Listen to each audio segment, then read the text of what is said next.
So before the video starts, guys, I just want to let you know that to make this video and get all the stats I need, I used the Mobius stat checker from Mobius Poker. So this is what you can actually see here. It allowed me to compare the GTO stats to the population stats.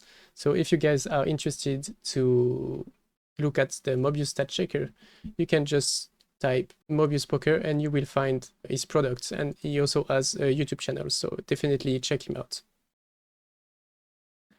Hey guys, this is Nevir and welcome to this video on how to construct your 3-betting range.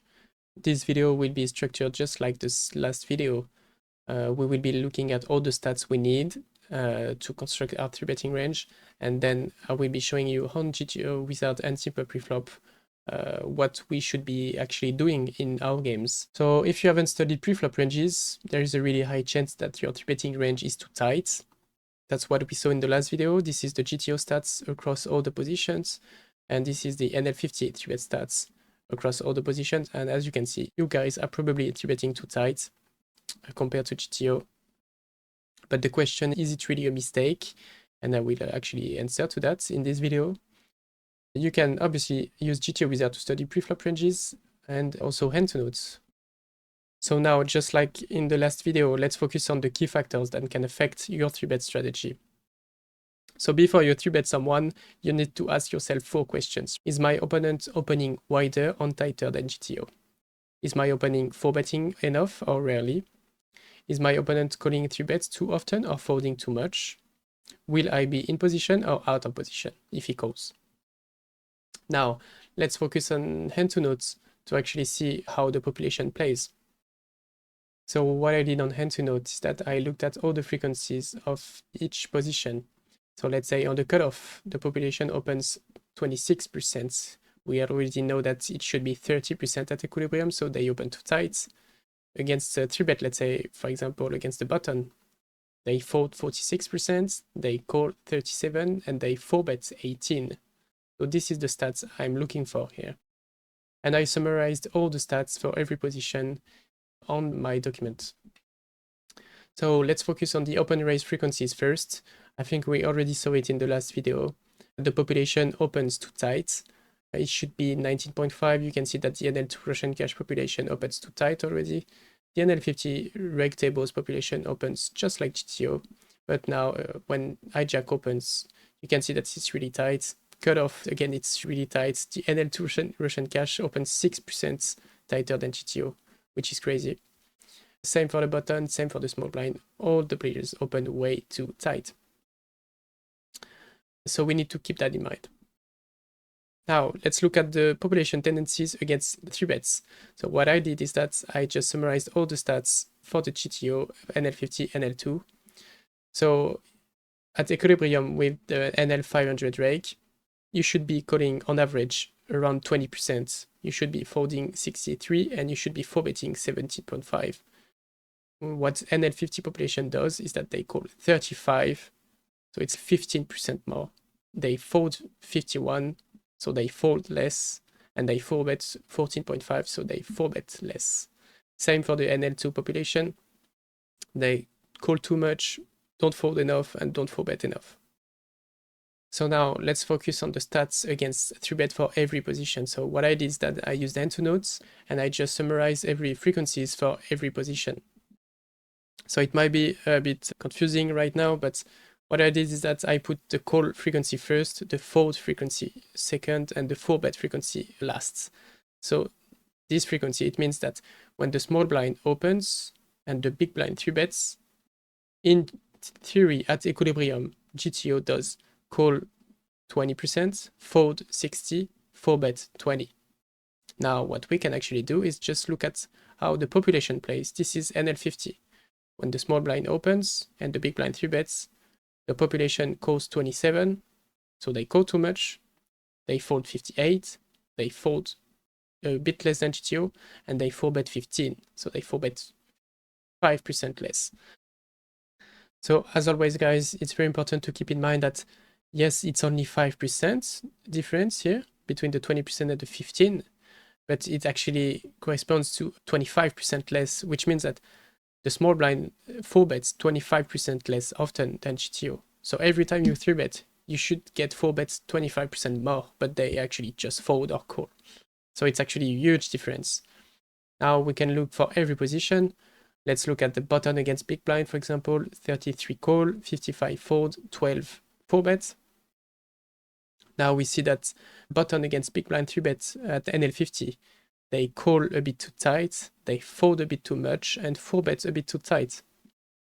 But now let's say for the button against the small blind 3-bets, so button opens, the small blind 3-bets, they call 35, fold 53, and 4-bet 12. And what actually happens is that they call a bit less than GTO. They fold a bit too much, but they 4-bet what they should, right? Let's say now under the against button. So this is this one. Under the gun opens. So let's look at GTO first. Under the gun opens. Button 3-bets. Under the gun should be calling 19, folding 55, 4-betting 26.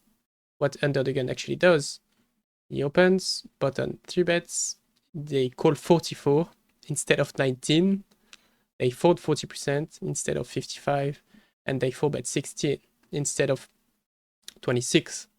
So before we look at all the simple preflop stuff I did, let's look at the conclusion, just the beginning of the conclusion. The population opens tighter than GTO, that's what we saw. They call way wider than GTO against 3-bets, and they 4-bet a bit too tight. So you might think, if they don't 4-bet enough, we should be 3-betting them really wide, right? But the fact that they open really tight, plus they call too much, just means that we are not going to have enough fold equity when we 3-bet. That's what I said here. While this might suggest an opportunity to exploit them by 3-betting more, it's actually not the case, since they open fewer hands, especially fewer weak hands, and call too much versus 3-bets, we don't generate enough folds to profitably increase our 3-bet frequency. So now let's look at simple preflop. As you can see on the left, there is the GTO file, and on the right, there is the node locked one. As you can see, there is a little lock. So what I did is that I changed the open frequency. As you can see, under the gun, it was already pretty close. The population plays like GTO, but let's say the hijack should be opening 24%, and it's only opening 21. Same for the cutoff, it should be 30%, and it's 26. And yeah, that's it for this file. I will focus on under the gun, hijack, and cutoff. So let's focus on the cutoff against button, for example. So the cutoff should be opening this, around 30%. The button should be 3-betting this. And against the button 3-bets, the cutoff should be calling this, holding this, and 4-betting this. Now, that's not what actually happens in our games. The cutoff should be opening 30% right here, but he only opens 26. When the button 3-bets, the cutoff 4-bet 18% instead of 20. He folds 45 instead of 62, so they don't fold enough, and they call too much. They call way too much, right? As you can see, you can compare the stats here, the frequencies. They just don't 4-bet enough and call way too much. And against this strategy, when they open too tight and call too much and don't 4-bet enough, we should actually be 3-betting tighter than GTO. So this is the strategy of the button. The button should be 3-betting 10.5%, but at equilibrium, it should be around 13%, 13.5. So as you can see, you should be 3-betting like 3% less. So you can see that all the ace 3, ace 4, ace 8, all the king jack, queen jack, ace 10 here, it's just not a 3-bet anymore. We should 3-bet tighter than GTO. Just because the cutoff doesn't fold enough and he opens too tight. Now, for example, let's do hijack open and cutoff 3-bets. So the hijack should be opening 24%, the cutoff should be 3-betting this, and then let's look at how the hijack should be playing. Should be calling this, folding this, and 4-betting this. But again, that's not what is actually happening in our games. First of all, the hijack is opening only 21% instead of 24%, so they open too tight. Then the cutoff 3-bets, and let's see how the hijack plays. The hijack actually calls 40%. They don't call 16, they call 40%. They just call everything that is suited and connected, right? You can clearly see the difference, right? They should be folding or 4-betting like king jack suited always 100%, but they actually just call. So they don't fold enough, they don't 4-bet enough, but they call way too much, guys. They call just too much. And against this strategy, they open too tight and call too much and don't 4-bet enough. We should actually be 3-betting 8%, and the cutoff at equilibrium should be 3-betting 10.2. So again, we should actually be 3-betting tighter than GTO, just because they don't fold enough when we 3-bet. So as always, you can see that all the ace 3, ace 4, ace 7, ace 8, they are not 3-betting against the population. Same for the ace jack off, king queen off. As you can see, these kind of hands have good blockers. They block the 4-bets, they block the aces, kings, queens, jacks, but they don't have good playability post-flop. So we just fold king queen off, ace jack off 100%, and then we just 3-bet a bit tighter as well. Now let's look at under the gun against button 3-bets. So under the gun should be opening around 20%. The button 3-bets here, and then against button 3-bets, under the gun should be calling this, folding this, and calling this. But that's not what is actually happening in our games. Under the gun opens 19, so it's pretty close to GTO. Button 3-bets. But now under the gun calls too much, way too much, 20% more. They don't fold enough, and they 4-bet like 5% less. As you can see here, the button 3-bets 9.2%, and the button in theory 9.2 as well. So as we can see here, under the gun calls too much, but it doesn't 4-bet enough compared to GTO. But it still opens what it should compared to GTO. So we can actually see that our strategy as the button didn't change just because he opens what he should be opening with. When we 3-bet, he's not gonna do what he should because he's gonna call too much but 4-bet less. But because he opens what he should, the strategy didn't change. It's 9.2, just like GTO. Under the gun against button, you can play actually just like GTO. So now let's look at some out of position 3-bets. So let's say the cutoff opens, you should be opening 30%, and then the small blind 3-bets, the small blind should be 3-betting around 11. Against this 3-bet, cutoff should be calling 28, folding 56, and 4-betting around 14.5%. But again, that's not what's actually happening in our games. In our games, they open too tight, 26. And then against the small blind 3-bets, they call way too much, 10% more, they don't fold enough, and they 4-bet less. And against this strategy, the small blind should be 3-betting 7%. So you should be 3-betting way tighter than GTO. Again, all the ace 5, ace 4, they just don't 3-bet, just because you don't really care about blocking aces or ace king, because your opponent is just gonna call ace jack off. If they call too much, it doesn't matter that you have good blockers. You won't play ability.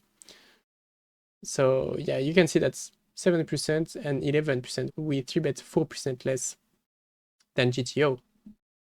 So blind versus blind, in theory, the small blind should be opening 44%, the big blind should be 3-betting around 19. And against the 3-bets, the small blind should be calling 20, folding around 60, and 4-betting around 21. That's exactly what we saw here, the 20, 60, 20. The stats are a bit different, but it's pretty close, right? But in practice, the small blind only opens 39% instead of 44%. And against the 3-bets, they call 27, they should be calling 20. They fold 57, so it's pretty close to GTO, but they just don't 4-bet enough. And in this specific case, you can see that the big blind should actually be 3-betting 77% of this hand. You should be 3-betting basically everything, just because the small blind still opens too tight, yes, but he has enough shitty hands, and it just doesn't 4-bet you enough. And when he calls, you play in position, and you're doing great, right? So I wouldn't say you should be 3-betting 77%, but I think you need to 3-bet wider than GTO. Just because you won't get 4-bets 21, you will get 4-bet like 15%. So I can actually show you on hand notes my NL2 challenge. So what I did here is that I 3-bet Blind versus blind, this is big blind against small blind open, and 3-bet 27%. And in theory, you should be 3-betting 19, so I was 3-betting 8% more. So yeah, blind versus blind, you should be actually 3-betting wider than GTO. So now the second spot I found where you can actually 3-bet wider than GTO is big blind against button. So again, in theory, the button should be opening 44, and the big blind should be 3-betting around 13%, 14%. It depends on the reg structure and everything. But yeah, that's GTO, and against that, the button should be calling 28, folding 59, and 4-betting 13%. What happens in our games at NL50? They open tighter than GTO, 39 instead of 44. They call just like GTO as well. They call 29. They fold a bit more than GTO, 61 instead of 59. And they just don't 4-bet enough, 9.6 instead of 13%. And against this strategy, just like what we saw blind versus blind, you should actually be 3-betting or folding against these specific frequencies. So guys, I'm not telling you that you should be 3-betting 58% and keep calling 0%. People are gonna notice it at some point, but you should definitely 3-bet wider than GTO, that's for sure. And what I can advise you guys is that you just take the GTO preflop charts. You can use GTO Wizard, of course. The thing with GTO Wizard is that it's a bit of a mess, right? Everything is mixed. So what I did is that I made a range manager file, and as you can see, it's only 50% or 100% decision. So S5, S4 should be 3-bet or call 50% of the time. So what I usually do is that I have a rough idea of what I should be doing. I know from memory that I should be doing this. And what I will be doing is that I just 3-bet more. So everything that is mixed, I'm gonna be 3-betting them 100%. So big blind against button, I will be 3-betting more than this because I will 3-bet 100% these combinations. Or these 50% combos, I will 3-bet them 100% of the time, which means that I will 3-betting around like 20%, and people will get exploited, but they still won't notice that I'm exploiting them. So you should 3-bet more than GTO, but not like what simple preflop does, because people are gonna notice it, right? Yeah, guys, let's finish with the conclusion. So the population opens tighter than GTO, they call wider than GTO, and they don't 4-bet enough.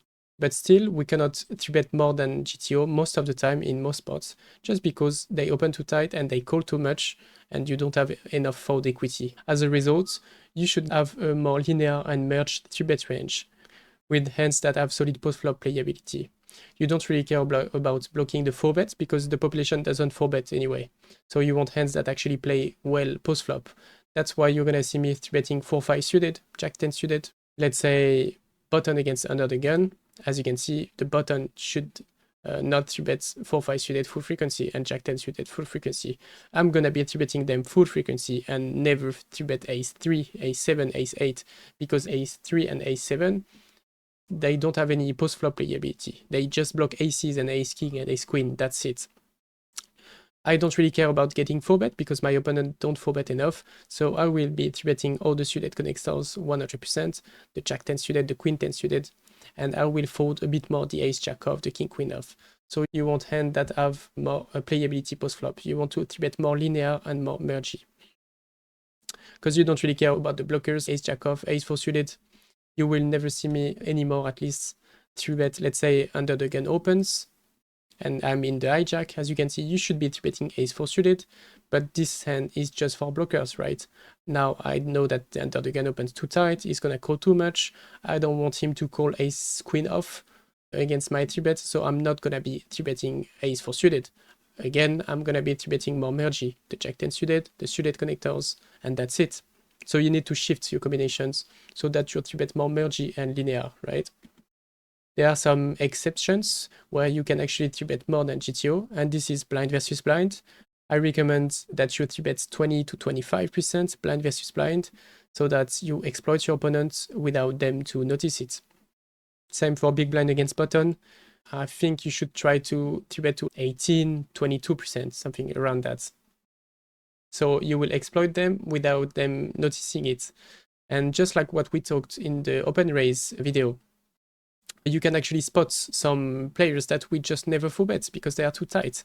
Remember, guys, this is like the average of all players. It's population tendencies, but some player will 4-bet more and some player will just 4-bet less and fold too much. So you need to try to spot the players that open too much and just fold too much. You can look at their attempt to steal in the HUD if you play Russian cash. And if you see, let's say, 50% attempt to steal, 80s, it means that they open wider than GTO. So these guys, you should try to 3-bet more than GTO.